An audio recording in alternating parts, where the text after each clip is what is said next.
Sorotan selanjutnya, saudara, polisi menahan tersangka kasus rasisme Ambrosius Nababan selama 20 hari. Ambrosius diduga terlibat ujaran rasial kepada mantan Komisioner Komnas HAM Natalius Pigai.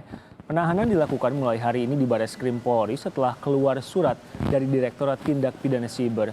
Penyidikan lanjutan dilakukan Polri setelah sempat memanggil ahli. Polri menjamin penyidikan dilakukan transparan dan akuntabel.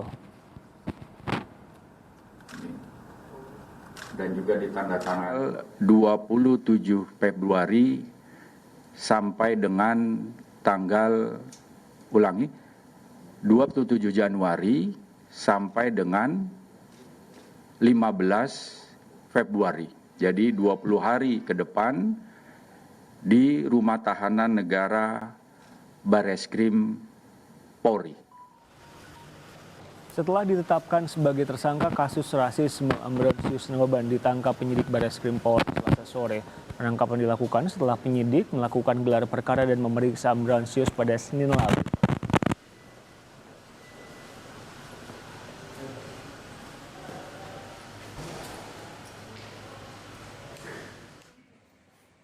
DPR Papua akan mengawal proses hukum Ambrosius Nababan dan siap menyediakan kuasa hukum untuk Natalius Pigai. DPR Papua meminta warga tidak terprovokasi karena kasusnya akan terus dikawal hingga tuntas. Mereka juga menegaskan kasus rasisme tidak boleh terulang. Pengacara untuk mendampingi Natalius Pigai nanti kalau beliau mengadukan kepada pihak berwajib, dan kita akan menyiapkan pengacaranya dan kita akan membiayai itu. Itu membuktikan bahwa kami Forkompinda ini serius menyelesaikan masalah ini. Sehingga sekali lagi kita minta untuk semua komponen masyarakat yang ada di Papua untuk tenang, tidak usah membuat aksi-aksi yang tidak akan merugikan kita sendiri. Kasus rasisme juga menjadi perhatian Badan Musyawarah Papua dan Papua Barat. Masyarakat diminta mempercayakan sepenuhnya kasus ini ke polisi dan pengungkapan kasus hukumnya. Kami percaya, karena dari caption itulah yang kemudian diambil oleh saudara Nababan, diedarkan lagi. Jadi baik yang membuat, baik yang mengedarkan, kami minta kepolisian untuk lewat cybernya menangkap semua pelaku supaya di negara ini tidak ada rasisme lagi. Dan jadi penegakan hukum harus dilaksanakan, karena itu kita mendukung keputusan pemerintah lewat Kapolri untuk kasus rasisme. Kami sudah bersama dengan mantan Komisioner Komnas HAM Natalius Pigai. Selamat sore Pak Pigai. Selamat sore. Baik. Cindy. Pak Pigai, atas kasus rasialisme yang kemudian menyasar kepada Anda betul tidak pernah melaporkan kasus ini? Saya boleh buka ya. Masker dulu ya? Ya, silakan Pak Pigai. Karena saya sendirian. Baik, terima kasih Cindy. Kasus rasialisme ya, atau ujaran kebencian berbasis kepada ras. Itu bukan hal baru, Cindy. Tapi itu sudah berlangsung cukup lama. Pertama kali di Indonesia itu dimulai ketika Badan BPUPKI tahun 1945, mereka bersidang, itu Muhammad Atta menyatakan bahwa negara yang kita dirikan itu sebaiknya Melayu saja. Jangan melibatkan Papua, karena secara antropologi ragawi dan etnobiologisnya berbeda, karena itu masa depan Indonesia akan menghadapi problem kebangsaan. Itu tahun 1945. Lalu tahun 1970-an itu pendiri CSIS Ali Murtopo pernah mengatakan orang Papua cari kalau mau hidup di Pulau Pasifik. Tahun 80-an Gubernur Jawa Tengah mengusir orang Papua. Tahun 99 itu Jenderal Hendro Priyono mengatakan memindahkan 2 juta orang Papua ke Sulawesi Utara. Tahun 2015 Gubernur Daerah Istimewa mengusir orang Papua. 2016 Luhut Binsar Panjaitan menyatakan orang Papua hidup di Pasifik saja. Karena itu, maka ujaran-ujaran kebencian berbasis rasialisme di Indonesia, khususnya terhadap saya itu hampir kalau dihitung itu mencapai jutaan. Oke, tapi Karena itulah maka apa yang diucapkan oleh Ambrosius Nababan itu bukan cuma dia sendiri, tapi cukup banyak orang yang menyampaikan hal yang sama. Maaf saya potong Pak Pigai, maaf saya potong. Ini kita berbicara masih dalam konteks ketika Anda menjadi sasaran rasialisme yang kemudian sekarang sudah diproses oleh pihak kepolisian. Pertanyaan saya tadi adalah apakah Anda memang tidak pernah melaporkan kasus ini karena ini menyasar Anda secara pribadi? Betul Cindy, oleh karena itu maka saya memandang bahwa ujaran kebencian bagi saya itu hal yang biasa. Maka saya sama sekali tidak membaca secara utuh ujarannya. Dan saya tidak pernah berkeinginan dan bermaksud melaporkan yang bersangkutan kepada kepolisian.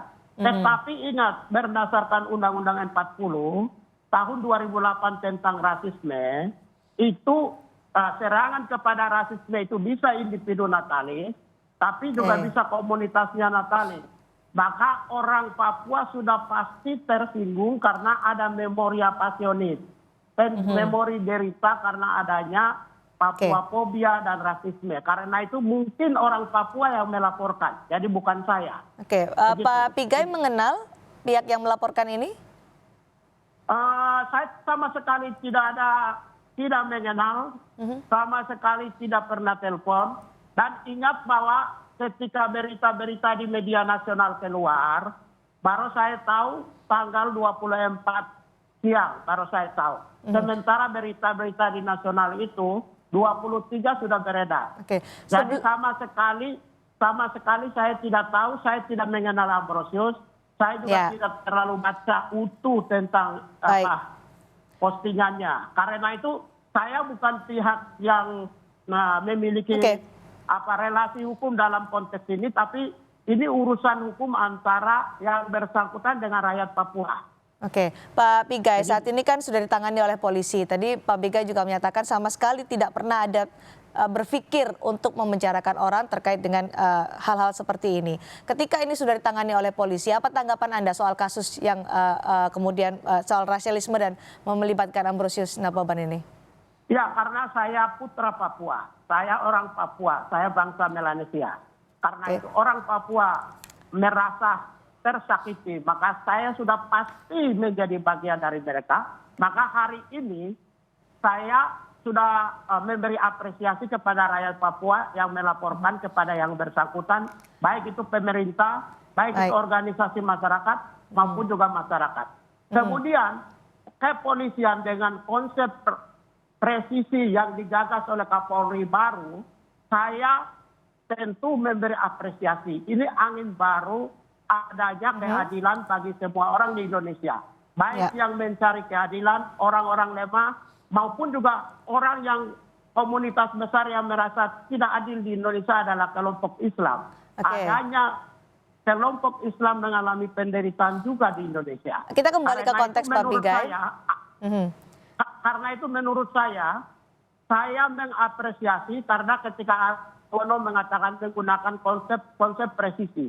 Konsep presisi itu adalah gagasan Kapolri yang baru. Maka dan penghargaan kepada Kapolri. Tetapi ada beberapa catatan yang ingin saya sampaikan. Karena saya pembela kemanusiaan. Tentu harus tolong jaga di dalam koridor ekspresi kebebasan. Koridor hak asasi manusia. Koridor nama baik, inviolabilitas. Yaitu menjaga nama baik dan citra yang bersangkutan juga tolong dijaga. Meskipun dia jahat, tetapi bukan dialah satu-satunya yang jahat.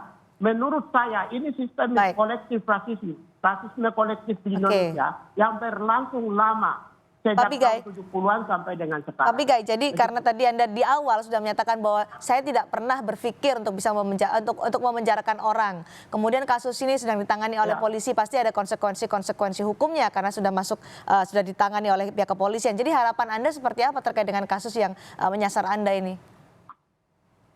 Rasialisme yang menyasar Anda.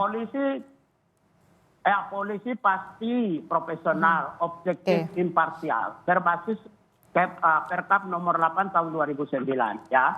Tetapi di sisi lain hak Ambrosius juga harus jaga. Kemudian di sisi lain warga orang Papua yang menderita ini pun tidak boleh hanya selesai dengan Ambrosius saja, tetapi juga harus diselesaikan secara sistemik.